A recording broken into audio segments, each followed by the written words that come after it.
So for that kind of problem, magiging hassle kasi sa oras kapag tayo ay mag-solve pa niyan ng mano-mano. Kung ikaw ay nasa board exam, kasagsagan ng board exam, at syempre, malaking tulong din naman kapag napapaikli natin yung oras pag nagsosolve tayo, diba? So we have to do calculator techniques.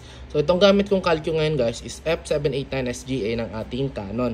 So yung problem natin nandyan naman no, sa gilid ng ating screen. So makikita nyo no, yan ay concurrent forces. So kung hiningi dyan yung force P tsaka yung force F under equilibrium. So una natin gagawin guys is we must reset our calculator first. So shift 93 equal button and then press AC. After that, now we have to do mode complex. So mode 2 para sa complex mode ng ating calculator. And then let's input the given values. So may given tayo na dyan na 30 kilonewtons papuntang kanan. So positive 30. And then meron tayong 20 kilonewtons upward. So plus 20. Pero kung titingnan ninyo sa complex numbers natin, yung 20 kilonewtons is along Y siya. So kapag ganon, yun ay nandun sa ating imaginary part ng ating complex number. Therefore, yan ay magiging 20i. So pinutin nyo yung eng, itong pindutan na to, lalabas yan. So 30 plus 20i, so dapat ganyan na yung forma ng equation nyo. And then, meron tayong 40 kilonewtons no, na nasa baba, nandun sa may bandang kaliwa. So 45 degree yung kanyang angle from the third quadrant. Okay, doon sa horizontal, no, na nasa third quadrant. So, ang gagawin natin ay magpa-plus 40 and then pinutin natin to. Yan, lalabas tong parang ano natin, angle na symbol. So, parang ano siya, less than symbol siya. So, ang tendency, so may angle siya, 'di ba, na 45 degrees with the horizontal. So, pagbasehan mo sa trigonometry, mula dun sa 0, so bibilang ka ng 180 hanggang mabuo mo yung kalahati niya, 'di ba? Na axis, na revolution. And then 180, ipa-plus mo yung 45 degrees ngayon na given na value na angle. So 180 plus 45 degrees. And then pag na-enclose mo na lahat 'yan, so press equal button. Pagka-press ng equal button, syempre para makita mo yung kabuuan, press F to D. So, lumabas si 1.715728.753 minus 8.284271247i. Ang gagawin natin sunod is store natin yung value niya sa A. So, shift store A. So, pag na-store mo na yan, yung value na yan, diba? Yan yun, no? Naka-shift store na siya sa A. And then, we press next. Kasi ang gagawin natin dito, kung makikita nyo, meron siyang real part. Yung real part niya, guys, ay ang 1.7157. Yung imaginary part, yung 8.28427i. So, pag-iwalay natin sila by means of segregate natin yung real part sa imaginary part. We press shift and then apps and then 5 yung ating real. Kasi lalagay mo natin yung real number and then we press alpha A. So, yun yung in-store natin, diba? Yung A kanina. Meaning, yung equation na nilagay natin dito, kukuhanin lang niya yung real part. And then, pagka-enclose mo yan, syempre, diba? Makikita natin yung result pagka-equal button mo. Meaning, kinuha niya yung real part ng equation mo. Si 1.7157, store muna natin kay X. So, shift store X. Meaning to say, si real part is nasa value niya sa ng variable lang X.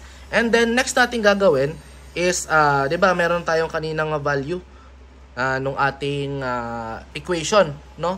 Yung 1.7157 minus 8.28427i. So, pindot ka ulit ng shift and then apps. Tapos, punta ka naman ng imaginary. Ayan, sa 6, no? Kita nyo. Pinutin nyo yung 6. Tapos, yan, imaginary na yung button na yan. And then, we press alpha A since nandun yung ating equation na kanina. Para kunin naman niya yung imaginary part. And then, press equal button. So, ito yun, diba? Yung negative 8.28427i.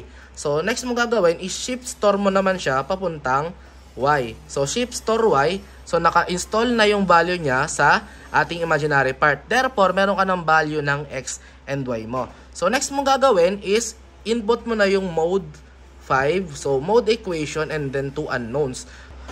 So, since gumamit na tayo guys ng mode equation, input na natin no, yung ating values ng summation ng f of x saka ng f of y natin. Kung makikita nyo, yung row 1 natin, dyan yung para sa f sub x. Sa ating row 2, yung f sub y natin.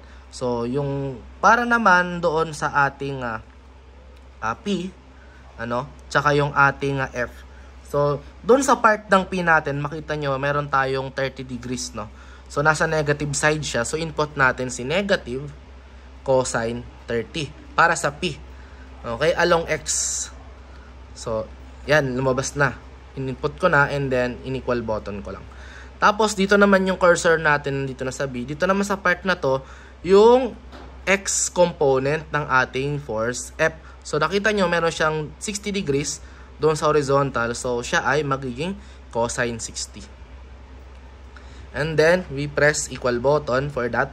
And then, syempre, ilagay natin yung real part ng ating equation na nakuha kanina.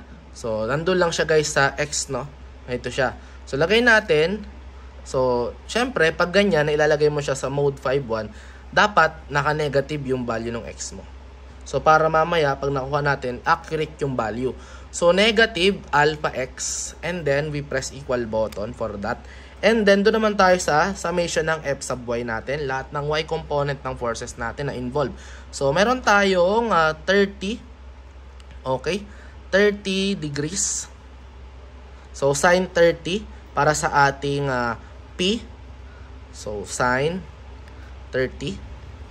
And then, we press equal button. Nandito na yung cursor natin. Next natin gagawin is doon sa ating force F naman. So, negative sin 60. Since pababa yung ating force F. Okay, and then we press equal button. Tapos doon naman tayo sa C. So, yung sa imaginary part natin, yan naman ay negative Y. So, negative alpha Y. Okay, and then press equal button. So, bakit sa palagay ninyo na nawala yung value ng ating 30 tsaka 20 kN? Guys, remember, nandito na siya sa column ng C. Kaya wala na tayong problema. Na-input na natin guys lahat ng F sub X, lahat ng F sub Y. So, meaning to say, makukuha na natin sa point na to is yung value ng P tsaka ng F na force natin. Okay? So, pindutin lang natin yung equal button and then lalabas na yung sagot natin. Meaning to say, itong sa X part natin, ito yung value ng P, ng force P. Ibaba mo lang siya, lalabas yung value ng Y. Yan yung ating force F. So, therefore, our final answer will be negative 5.313 kilonewtons para sa ating force P. At para naman sa ating force F, we have negative 12.633 kilonewtons. So, ganun lang kasimple, no? Gawin yung calcutech ng ating pagkuha ng value ng forces na involved sa isang concurrent force system. So, di mo na kailangan mag-invest ng sobrang habang time para mag-manually solving ka pa. So, kung mabilis ka lalo mag-pindot ng calcu, basic lang sa'yo yan. So, naman nakatulong sa inyo ang video tutorial na ito. Again, this is Engineer Jom Digia. Maraming salamat sa panonood and God bless us all.